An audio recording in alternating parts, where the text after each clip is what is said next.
Thanks for joining us this afternoon. My name is Jennifer Walker, and I'm the Water Resources Coordinator for the Sierra Club in Texas. The Sierra Club has a keen interest in water resource management. One of our areas of focus over the past several years has been to provide access to the latest in water conservation best practices for utilities through conferences, reports, and other means. This report and webinar are a continuation of that effort. Today we will be focusing on the findings and recommendations from a new report produced by the Lone Star chapter of the Sierra Club and the Environmental Finance Center at the University of North Carolina. The report is titled Designing Water Rate Structures for Conservation and Revenue Stability. Through our work with utilities in Texas, we have found that one of the top issues for utilities is maintaining revenue stability from one year to the next through both floods and droughts. Water use and therefore income can fluctuate greatly while fixed costs do not. There's also a great need to implement water conservation programs to reduce water use throughout the state. And pricing is one of the more effective tools to accomplish water conservation savings. However, utilities need to be smart about how they use pricing so they can accomplish conservation goals while recovering adequate revenue to cover costs. There are several pricing approaches that can be used by utilities. We will go over several of those today. In our research, we have found that the Environmental Finance Center is a leader in finding ways to help utilities better align revenue recovery with promoting conservation. That's why we partnered with them to produce this report.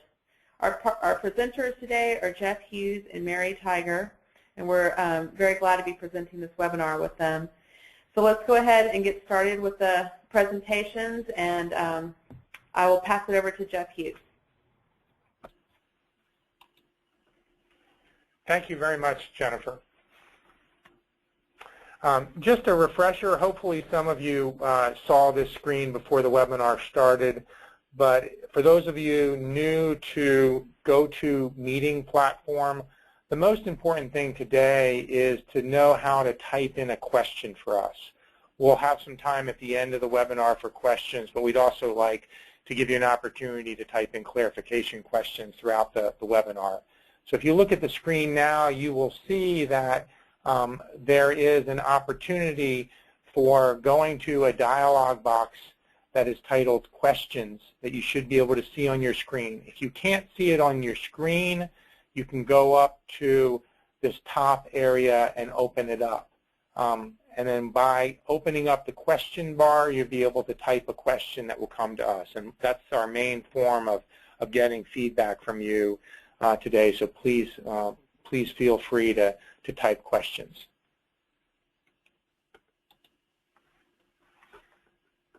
The purpose of the webinar today is fairly basic. We are going to have an introduction to the report that Jennifer mentioned, the title being Designing Water Rate Structures for Conservation and Revenue Stability.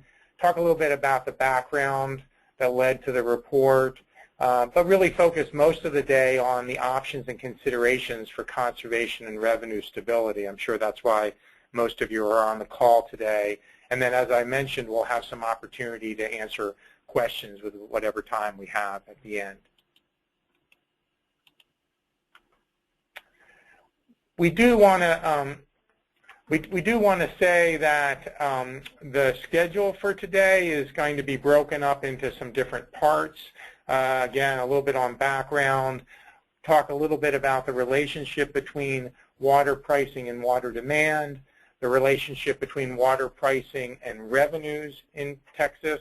Again, as Jennifer said, we work a lot in water management. We are interested in conservation, but we are also quite a bit interested in overall financial health for utilities. So we will talk about both of those today, and as we did in the report.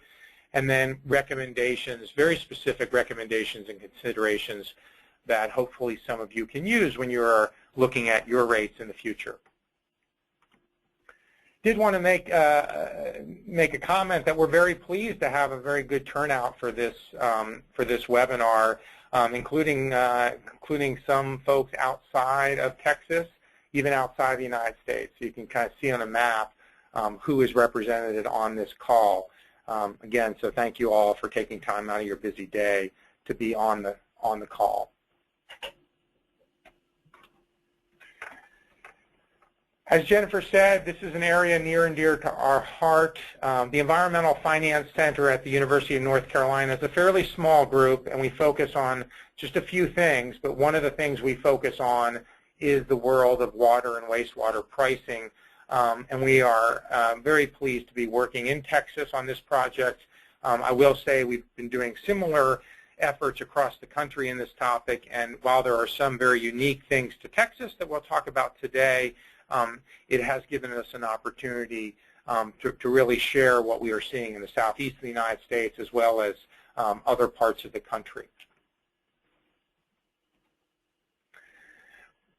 In talking about what we were going to do both in the webinar and this project at the beginning, both the Sierra Club and the Environmental Finance Center agreed that we did not want to duplicate or replicate some of the excellent resources that are out there in the world of finance. So this is not an XYZ ABC guide of rate setting that we worked on. What we tried to do was build off of a lot of really excellent resources out there. I will say that we wanted to point your attention to some of these resources, and at the end of the report, there's a very detailed bibliography that details some of the resources that we hope you will turn to as your work in pricing progresses. This is our work today. In order to understand a little bit of where everyone is coming from on the phone call today, we would ask that you take time to answer a short poll that we have. Now, if you're looking at your screen, it should be self-explanatory how to answer a basic question. Is water in your service area declining, stabilizing, or increasing? So everybody please take a second and just answer that question.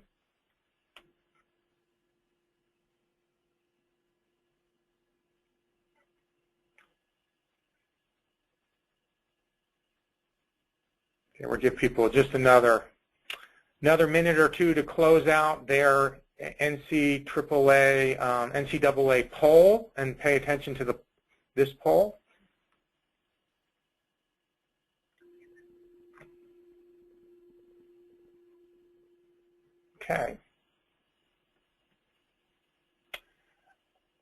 Okay, well, thank you very much.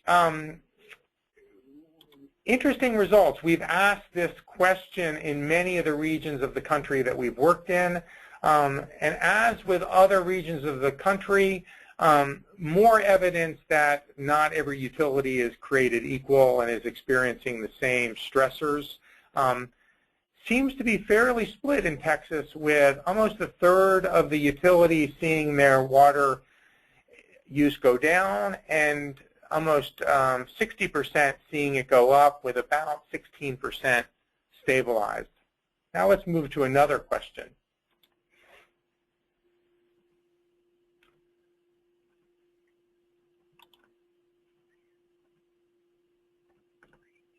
What do you want to see happen to water use in your area?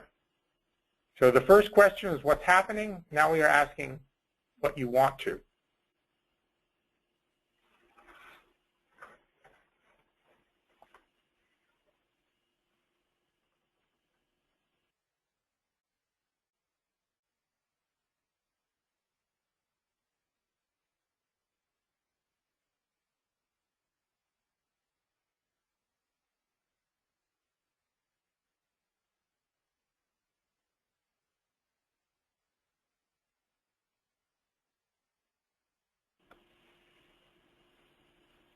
Okay. Very, very interesting difference between this question and the last question. Many of you, and I imagine it's because you're on the call today, would like to move from a situation where you are increasing use in your area to more of a stabilization decline. What we don't know from this poll is how many of you that actually said you are seeing a decline may actually be wanting to see more of a stabilization. But that is one of the things that we are seeing in our work, is some disconnects between what people wanted to have happen and what is happening. In some ways, in good ways, we're seeing people reduce water faster than they imagined, but there are some impacts of that disconnect. In some cases, we're seeing people have their revenues fall faster than they might have prepared for.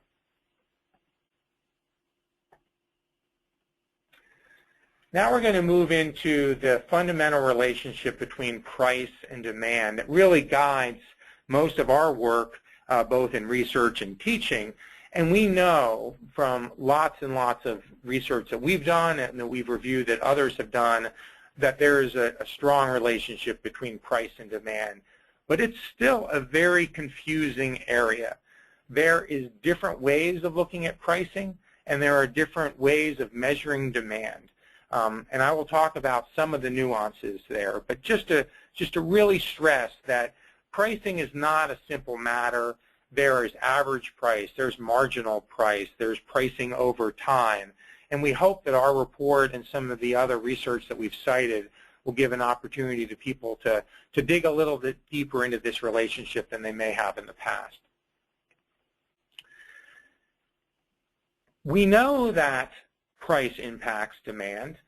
We know that when the water price a family pays in one part of Texas is much higher than what they might pay in another part of Texas, that water use tends to be lower in that. And this is shown in the slide in front of you, where we've actually tracked different regions of Texas and looked at what their average price was and what their average use was. And this is just one way of thinking about price.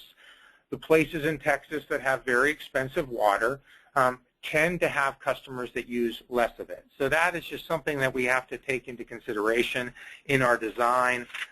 What we like to point out for people interested in rate setting on how to use this in your rate setting strategy is, please don't artificially send a lower than average price message to your customers. In other words, one of the best things you can do to promote conservation is let the price be what it needs to be if you actually have an expensive cost of water in your area. We see a lot of utilities that work very hard to artificially keep their prices down low. If you are doing that, and you may be doing that for good reason, but if you are doing that, you are going to be sending a price signal to your customers to use more of the product. So just, again, a very basic plea that we have to utilities interested in conservation. When we study the finances of utilities, we see many, many utilities where their prices clearly are not covering the full cost of providing water to their customers, leading, again, to an artificially low price, leading to a disincentive to conserve. One of the hardest things to keep track of is the impact sudden pricing increases have on water use. There is lots and lots of research that shows pretty definitively that a 10% increase in water rates will lead to a 3%, a 2%, a 4% reduction of water use over time. This concept is referred to as elasticity. What is much more difficult to see is this impact from a year-to-year perspective.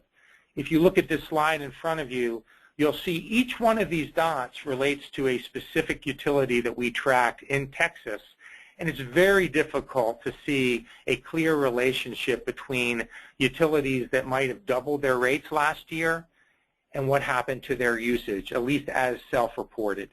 So this is, again, just an example of one of those difficult relationships that we know is out there, but it's very difficult to track. And one of the reasons it's difficult to track is we know that other factors besides price, including weather, first and foremost, play a major role in influencing usage. The area of price that I think is the most interesting for people looking at their rate structures is this concept of marginal price, and it's really what we'll spend most of the rest of the day talking about.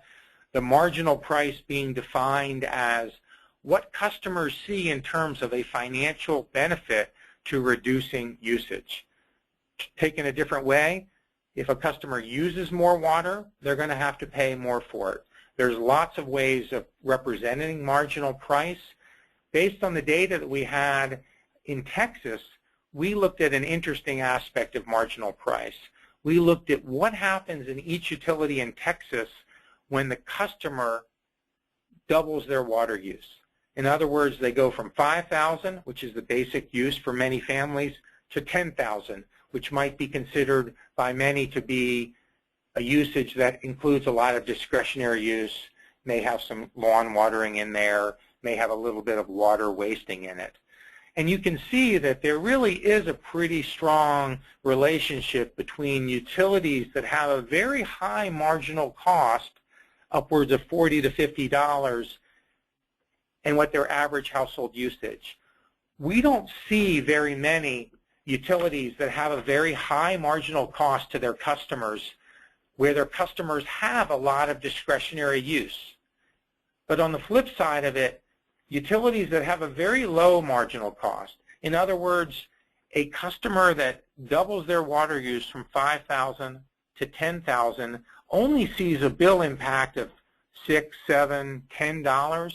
We see for those utilities a lot of utilities that evidently have a lot of very large water users in their service area, at least based on the data that we have analyzed. So hopefully that makes sense. This area that I'm highlighting now probably has a lot of discretionary use into it. Down here, when we see very high marginal costs, or marginal prices, we see very little high discretionary use. So this is one of the probably biggest impacts out there that we hope you take into consideration when you're designing your rates. Now let's move to the, depending on your perspective, either exciting relationship between rates and revenue, or if you're a finance officer, it might be a dreaded relationship between rates and revenue. What we have seen in all of our research is that for many utilities, as their prices for households is going up, their revenues are going up, but they are not tracking nearly as high as the increase in the household bill. In other words, if you look at this utility right here, in a period that we are tracking, and in this case it's 3 years, they have raised their household bill upwards of 75%. If you look at their financial report for this particular utility, they saw an increase of about 30% increase. As long as they were preparing for that, and that's all they needed, that's fine. But if this is a particular utility that needed to have a, say, 55 or 60% revenue increase to fund all of their capital, they would have had to raise rates much higher in most circumstances than that 50 to 60%. So this is a fundamental relationship that really governs a lot of water finances that we've looked at. And our message to utilities is just to be aware of this relationship for your utility. Don't necessarily be scared by it, but don't be surprised by it as well. And as anybody in the finance area knows, that relationship is enigmatic. And that relationship is really a function of the disconnect between the cost structure for utilities and their revenue structure. And this is just one of many examples of utilities that we've studied over time. In this case, it's a utility in California and a utility in Texas, where we have looked at, with their help, what their expenses look like versus what their revenues look like. And in almost every utility we've looked at, expenses are highly dependent on the amount of water sold. Revenues are not, reverse. Let me say that back. Expenses are highly fixed and are independent of the amount of water sold, and revenue is highly variable and very dependent on the amount of water sold. I apologize for that fumble just now.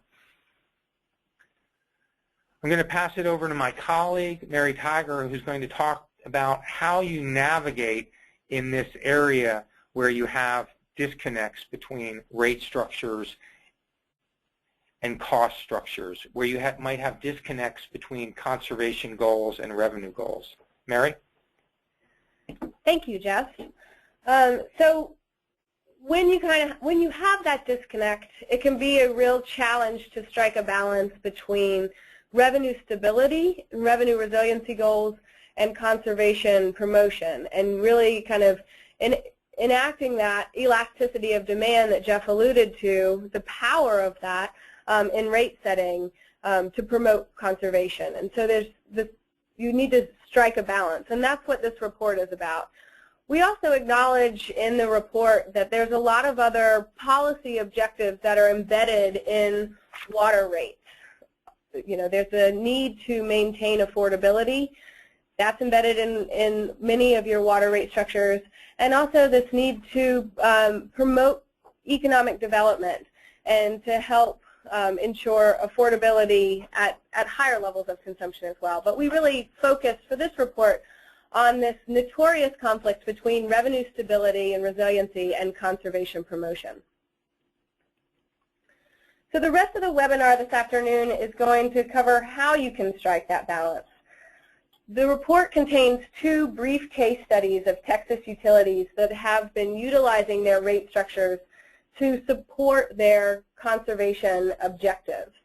We focus on the San Antonio water system and the Austin water utility.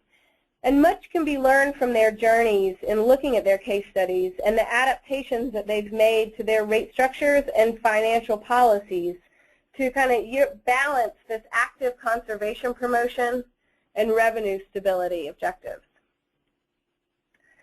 Many of these adaptations are echoed in the last part of the report on recommendations and considerations for designing water rate structures to meet both of these objectives, to meet the objective of conservation and revenue stability, and put them more in line with each other than at odds. The recommendations and considerations are organized in the report into 3 major buckets. The first bucket are approaches to ensure that a pricing signal is being sent at all. So you can embed whatever kind of policy objectives you want to in your rates, but if people aren't getting the message, then your policy objectives are kind of lost. So the first set of recommendations are really these approaches to make sure that the pricing signal is being sent.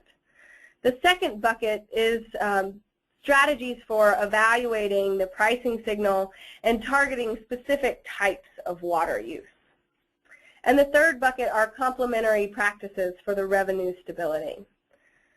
Also want to make note that these recommendations are many of the recommendations are ones that were made in the Texas Water Conservation Best Management Practices Guide, which is referenced throughout the report, as well as founded in the research that we did using the Texas Municipal League data.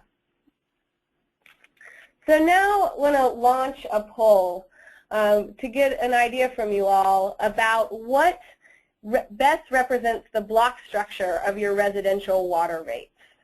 So the data that we received from the Texas Municipal League contain the price of water at 5,000 gallons per month and 10,000 gallons per month. So we know what those 2 price points are for the majority of the utilities, of the municipal utilities in Texas.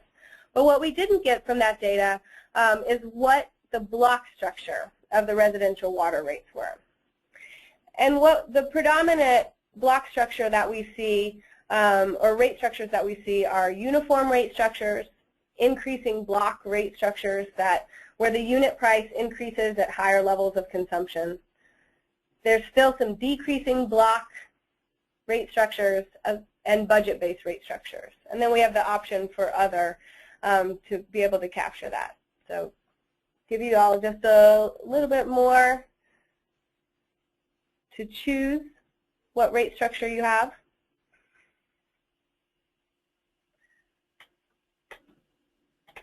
And one of the reasons why we wanted to ask this question is because a lot of the talk around conservation-oriented rate structures focuses on the design of the rate structure alone. So now you all are seeing the results that we're seeing, and the majority of the folks on the call today have increasing block rate structures, 87%. 7% have uniform rate structures, 2% have budget-based, and 5% are other. And for those of you that typed in other, there's going to be a poll at the end of the webinar. So if you want, there's an open text box. If you want to type in what that other is, we would love to see what your other rate structures, what you categorize as other. But I wonder if we asked 87% or 89% of you on the call today if you had conservation-oriented rates, you may automatically say yes because you have increasing block rate structure or budget-based rate structure. But the recommendations and considerations that are proposed in the report and that we're going to discuss on the webinar would argue that it's not the rate structure alone that makes a conservation-oriented rate. There are going to be other factors that come into play when trying to influence customer demand. And furthermore, some structures can potentially make revenue vulnerable without proper consideration.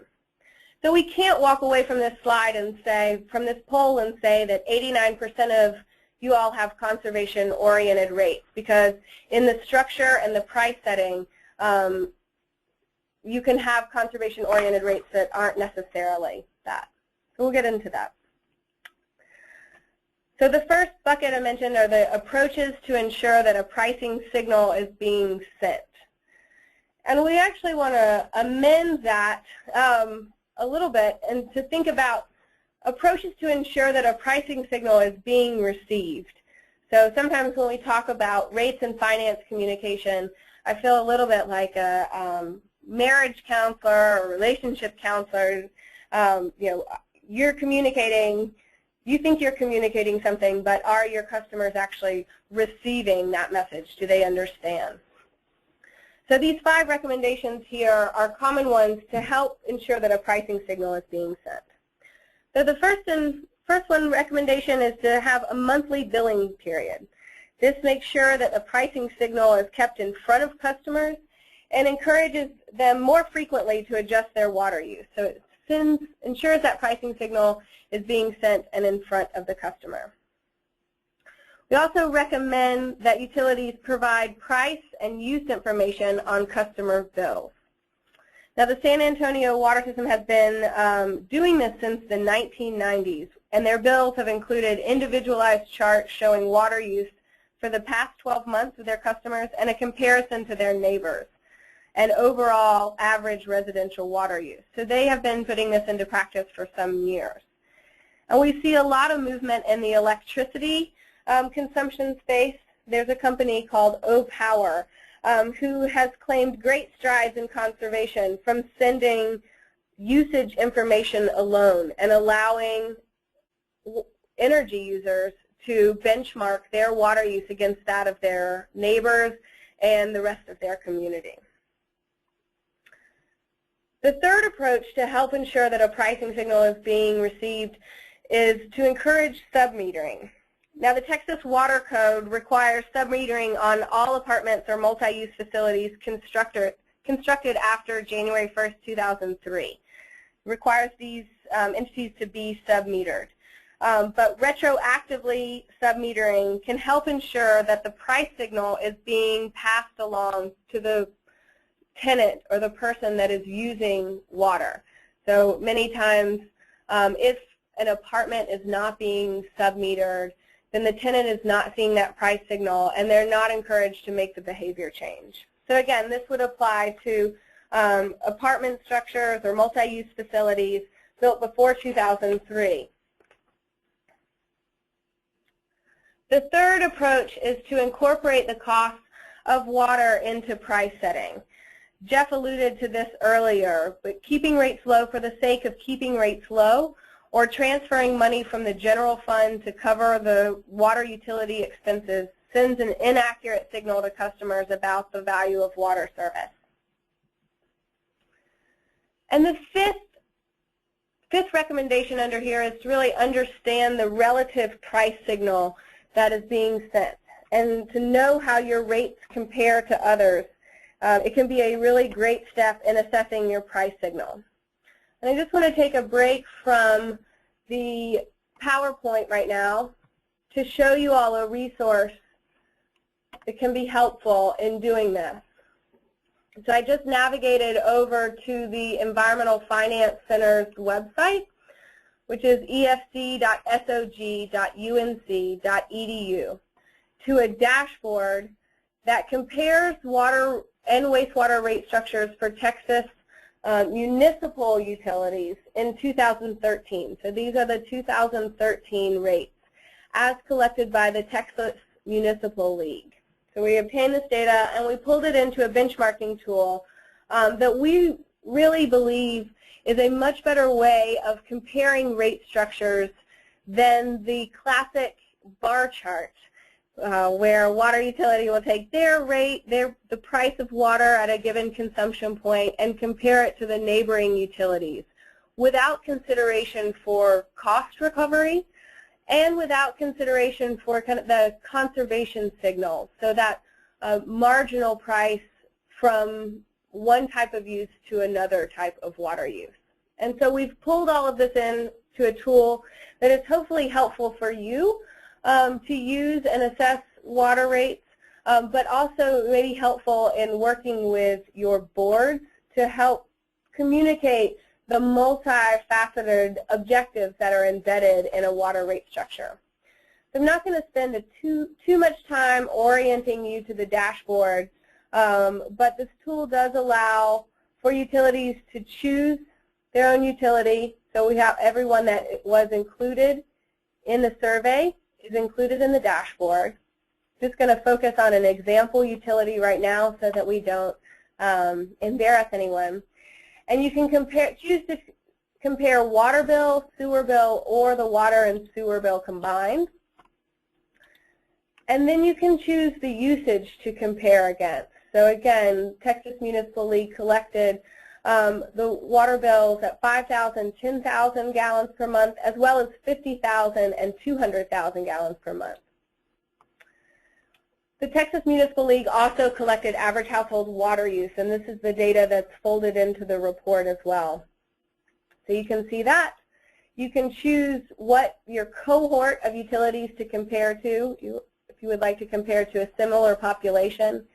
And then you can compare the bill, the water bill at 5,000 gallons per month, the cost recovery, so how well are the true costs of providing water service in that community being covered by the water rates. This down here is the conservation signal. So this is that marginal price from 5,000 gallons per month to 10,000 gallons per month.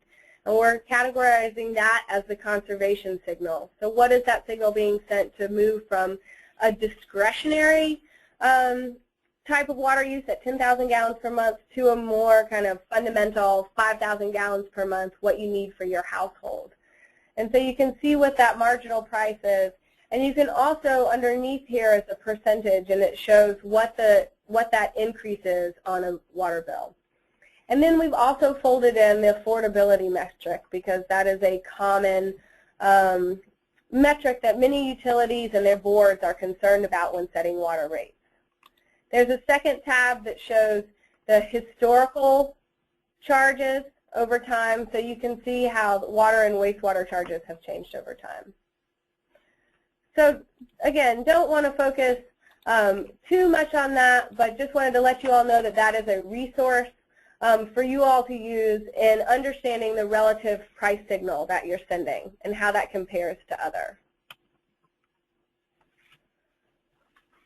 The third bucket of recommendations and considerations are strategies to evaluate the pricing signal at various consumption points and strategies to target specific types of water use. So the first recommendation there is to consider the average as well as high levels of consumption when setting rates. A price targeted at the average level of residential customer consumption will influence the water use of many more customers than one targeted at just the higher levels of water use.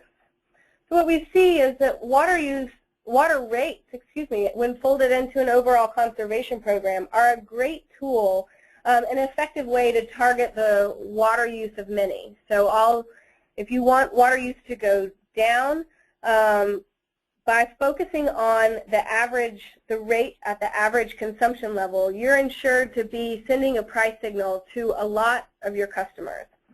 Programs are an effective way to target the water use of some. So hopefully that makes sense, that really your water rates are a great tool to use to send a conservation signal to all of your customers, and the programs, the rebates, and that type of stuff are much more effective at targeting specific types of water use. Another recommendation and consideration proposed is to design a rate structure that significantly reduces total bills for customers that reduce water use, or stated inversely, significantly increase the total bill for customers that increase water use. So this gets back to that, the impact of the marginal price of water. A third recommendation is to consider an increasing block rate structure that many of you all have that has 3 to 4 blocks within the first 20,000 gallons per month. So I mentioned when we did that poll that just because you have an increasing block rate structure doesn't necessarily mean that it's a conservation-oriented rate. If the discrepancy between the blocks are not very high, so the steps, if you will, are not very high, it's likely to not be that strong of a conservation signal. It's probably lost on many of your customers. And also, if that block rate structure is set at a very high level, again, you're not targeting the average customer. A fourth recommendation is that a high uniform rate structure can really be just as effective and targeted towards discretionary water use, particularly when it's paired with a seasonal rate. So for that small percentage of those on the call that had a uniform rate structure, that doesn't necessarily mean that you don't have a conservation-oriented rate structure. If the price is high enough, it is probably sending the signal to your customers to use less water. So it's really about that pricing point as opposed to just the rate structure alone.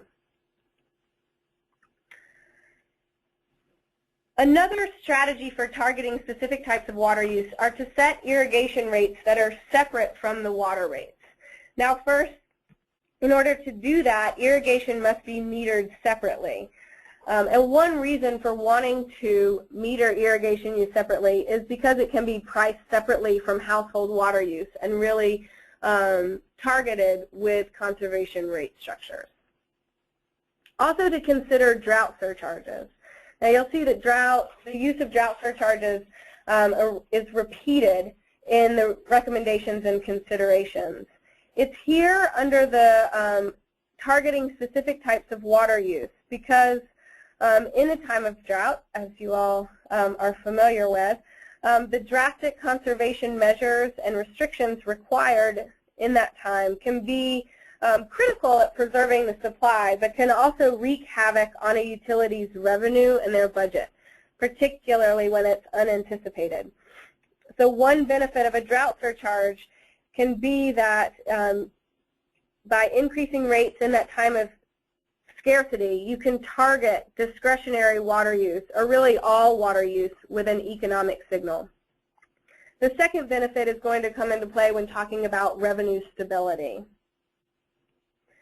And the last strategy, which I don't think is applicable to this group as much, is to avoid using a declining rate structure for residential customers. So some water utilities that don't distinguish between various classes of customers might have a declining rate structure in order to target industrial customers or larger commercial customers or institutional customers. But we just really ask that you consider the water use that your residential customers are using and make sure that that declining rate structure does not start at a level that's realistic for a residential customer to be using. So we propose the complementary practices for revenue stability. And it's not just in the rate structure that these practices can take place to make sure that revenue can stay stable in a year to year, from year to year. So the first recommendation is that rate structures are reviewed every year. again, to ensure that the true cost of service is being covered and that you're kind of checking in with your demand projections and your rates. And that can help avoid some unwanted shocks to revenue streams.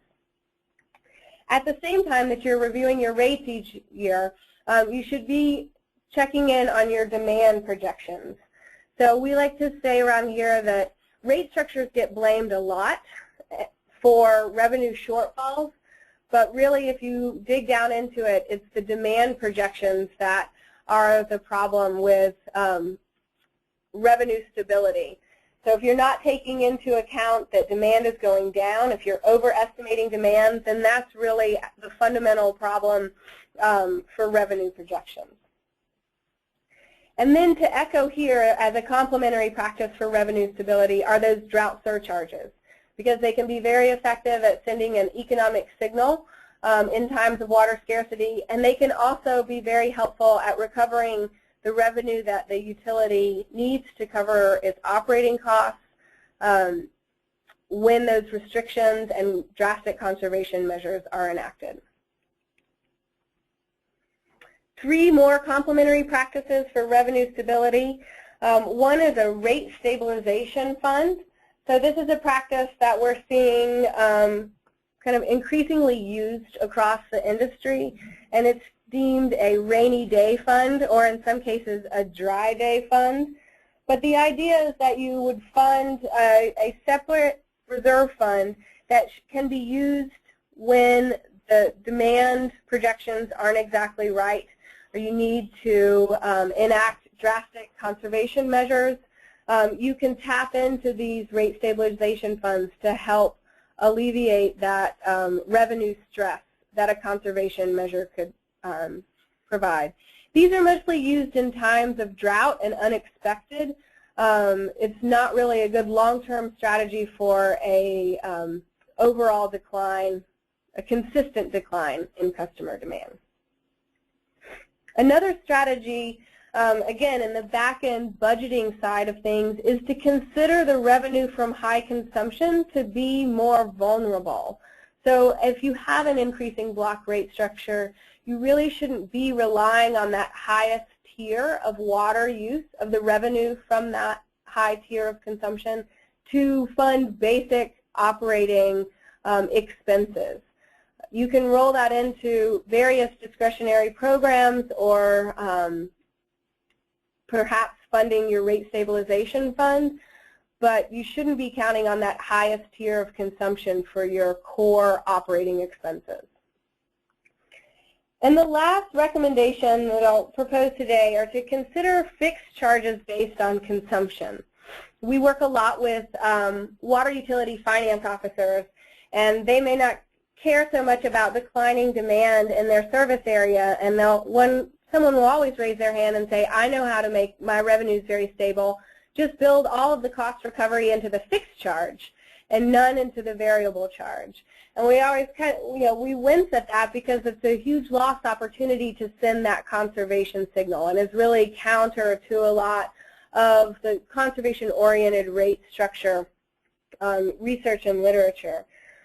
But we do propose that there are a couple ways to build more cost recovery into the fixed charge, but having it based more on consumption. And I'll just real quickly refer you to a report that was published earlier this year by the Water Research Foundation that we were contributors, the primary authors for, defining a resilient business model for water utilities. And you'll find an exploration of many of the strategies and practices recommended in this report, in the Sierra Club report, in this Water Research Foundation report. But we have a chapter in that report entitled Alternative Rate Designs, where we explain an exploration that we've done into a couple alternative rate structures that help to better align the revenue stability objectives, revenue sufficiency objectives, and the conservation objectives. So fortunately, I don't have a lot of time to go into great detail about these on today's webinar. But just to say there's 3 of them. Peak set base model, which is inspired by demand ratchet rates of energy utilities. uses a customer's historical demand to establish a base charge moving in the future. So it's an individualized rate structure like a budget-based rate, but it's using historical demand and base charges. Also, the customer select model, which is inspired by cell phone plans, which you may or may not have great feelings about, but basically it's the same fixed charge every month, and customers choose what their budget is, and if they go over that budget, much as the data packages for cell phone plans, you're charged a higher rate, but as long as you stay within your tier, you have the same fixed charge. Again, these are two rate structures that allow the utility to build in more cost recovery to that fixed proportion of their rate, but doing it in a way that is also influenced by a customer's consumption. The last alternative rate design explored in the report is a water-wise dividend model, which is inspired by retail cooperative organizations such as REI that turn around and give their customers that were good customers in a year a check at the end of the year if it was a profitable year for the cooperative organization. And REI defines a good customer as one who buys a lot of tents and boots and various equipment from REI, but you could also, a water utility could define a good customer as one that was water-wise. And we have a couple various approaches for that. Just put out here a case study. A lot of water utilities look at us and say, what? You know, turn around and give revenue back to our customers. DC Water this year did cut rebate checks for their customers. Unfortunately, it was for those customers that used more water, but it's not unprecedented giving rebates back to customers. I'm going to turn it over to Jeff to finish it off and really kind of put these recommendations and considerations in context, because it's not a choose-all approach, but rather a utility-specific menu of recommendations and considerations. Thank you, Mary. Hopefully we've given you some big picture concepts to think about, but you may also be saying, but what do I do? And we get that question quite a bit. We are applied researchers, but we also do a lot of work directly advising local governments and utilities. And when we do get that question about what do, we do the same thing that we've been talking about for the last 45 minutes, is that we look at local circumstances, we look at all the factors that we know influence rates, and we try to come up with some sort of strategy. And just to give you an idea of how it might work in Texas, we know that there are many, many different types of utilities and different types of communities in Texas, and to think that one pricing structure, even one conservation pricing structure, would work with all of these different types of utilities is probably a bit naive, given how different they are on the ground. So what we did in the report was to try to think of some general classes of utilities that may be on the phone, and you probably know who you are, and give you some very specific recommendations. So again, if you read the report, you'll see lots of general recommendations. If you get into this later part of the report, you can map where you fit, what scenario you are most similar to, and you can kind of see what our recommendations for you would be. For example, we know that for many large water systems, they have lower costs relative to maybe some of the smaller systems. In other words, their average customer might pay $30 a month, whereas for a small rural water system, their average customer may be paying $70 or $80 a month. So for those urban utilities that have relatively low costs and don't necessarily have to charge super high rates to recover the revenue they need, but those utilities may also still have water supply challenges. For those particular utilities, we do think it's very important to look at your rate structure. And it may be that you do need some type of very aggressive increasing block rate structure to give a pricing signal for some of your potential irrigators or discretionary water users, because your pricing structure without that increasing block pricing structure wouldn't necessarily send a really extreme pricing message. So this isn't a common recommendation. If you are a large utility with relatively low costs, you may have one of these increasing block rate structures where for people that buy, say, 6 or 7 or 10,000 gallons of water a month, they start to see some significant increases in the marginal price. If you are a mid-sized water utility that purchases treated water from a neighboring utility, one of the defining characteristics of you is that you actually have a cost structure that is more variable than many of your neighboring utilities. In other words, if you sell less water, your costs actually do go down, in large case proportionally to the amount of water you sell. We know in Texas there are quite a few municipal utility districts that are really small purchase systems. If you are this type of utility, you may not have the same revenue stress that some of the other utilities have, where almost all of their costs are fixed costs.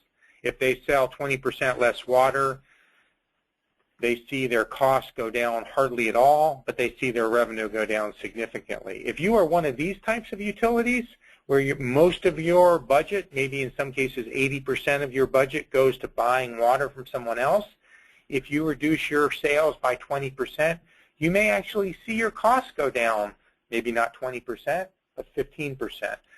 For you, you may not be as nervous about what that base charge is, and you may be able to get by with a lower base charge than some of the other utilities in Texas that have higher fixed costs. So for you, we might say keep your base charge as low as possible, and then you can naturally put all of your pricing signal on the variable portion of your bill.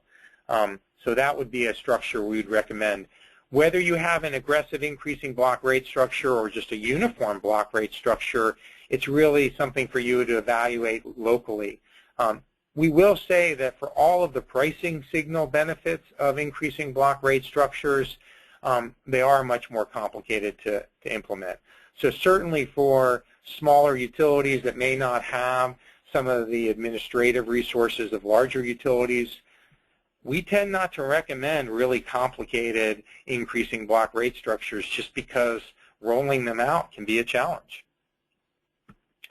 Finally, what about the rural water system that doesn't necessarily have lots of administrative resources for a complicated rate structure, may have one person reading the meters in their service area, may have one person sending out the bills, may have a 35-year-old billing software that prints out the bills.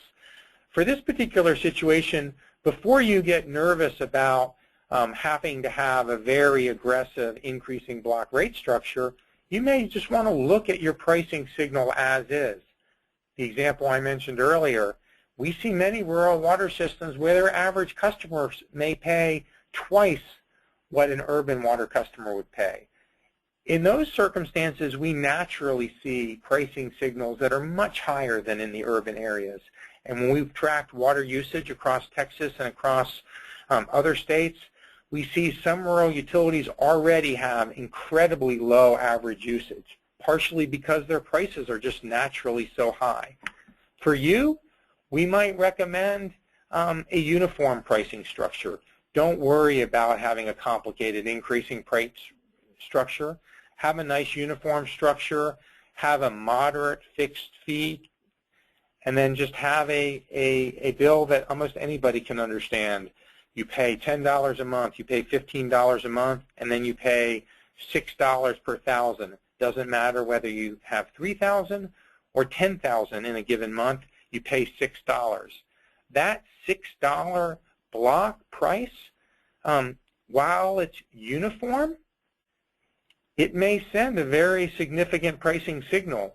We are always surprised when we see an urban area that has a very aggressive increasing block pricing structure, and their highest block price may be $5 or $6, and they're very proud of their increasing block conservation pricing signal.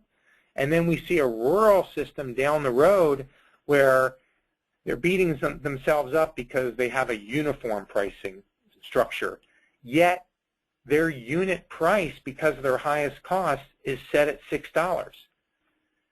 So when you look at that from a research perspective, it's hard not to see the strong pricing signal that these rural systems already send to their customers. So again, that's our kind of utility by utility example of recommendations. There's a little bit more detail in the report, but hopefully we've given people a report that they can read through all of the recommendations and the concepts, and you can take your own circumstances into extent, and you can kind of create your own customized pricing. So I think just the last few things that we want to ask is, we know you probably want some more information. This seems to be an area where lots of people are still looking for more and more resources. We do have the report up on the texaslivingwaters.org website, that dashboard that Mary showed. You can see the URL in front of you.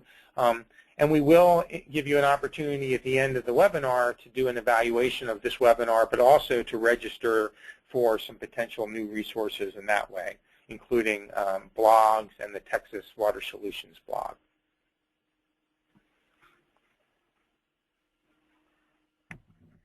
All right, thank you. This is Jennifer Walker of the Sierra Club. I want to do a few wrap-ups. We're running out of time, so I want to let you all know that we will be responding to questions that we have received individually after the webinar, and that we will be posting the slides and the recording of the webinar online. And as Jeff said, copies of the report can be downloaded off of our website and the UNC website at texaslivingwaters.org. And one other note, the Sierra Club is working very hard to bring utilities more information in order to implement and develop water conservation programs throughout the state. So there's a question on the survey after this webinar about what kinds of information utilities would like to see. So it'd be very helpful to us if y'all can let us know. And I just want to thank you all for attending today, and thank the University of North Carolina for their great work on this report, and hopefully it's all useful to you. And please be in touch with the University of North Carolina and with myself and our staff here at Sierra Club for ways that we can all work together and share information. I think that that's it. We should have the survey coming up. Oh, after the webinar ends, the survey will come up.